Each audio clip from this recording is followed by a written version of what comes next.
আচ্ছা এখন কিছু কথা বলি, দেখেন এই যে যে ব্যক্তি দরজার সামনে দাঁড়িয়ে আছে উনি কি করছে, এই যে ভিতরে একটা মেয়ে ভিডিও ধারণ করছে, আর উনি ভদ্রলোক ওই যে দরজার সামনে দাঁড়িয়ে আছে উনি হচ্ছেন চোর।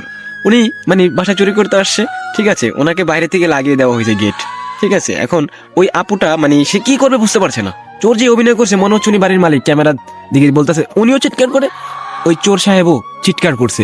আপনার বাড়ি, আপনার গাড়ি, আপনার সম্পদ দেখে শুনে রাখবেন। কেন জানেন, এই যে দেখতে পারছেন না, এই যে ভদ্রলোক উনি কিন্তু চোর, উনি চুরি করতে আসছে যে কোনো ভাবে, হয়তো গ্রিল কেটে আসছে, নয়তো কি পিছনে জানালা কেটে যেভাবে ঢুকছে, ঢোকার পরে এই অবস্থা। এখন সে মানে ধরা খাইছে, তাই আটকায় দিছে, কিন্তু অভিনয়টা কি করছে, আপুটা একটু ভয় পাইছে, কিন্তু আমি বলি আপুটা অনেকটা সাহসী, কারণ উনি ভিডিও ধারণ করছে, উনি দাঁড়িয়েছিল, উনি ভয় পাইছে, আমি বুঝতে পারছি।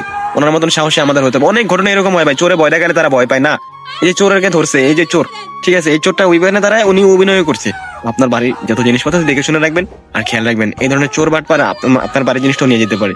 তো আজকের ভিডিওটা ভাই সবাই দেখবেন আর শেয়ার করবেন, আর একে চিনে রাখুন ভাই। দেখতে পারছেন মানে কি অভিনয়টা করছে ভাই, কত সাহস তার। হ্যাঁ এখন মানে জানি না কি হবে।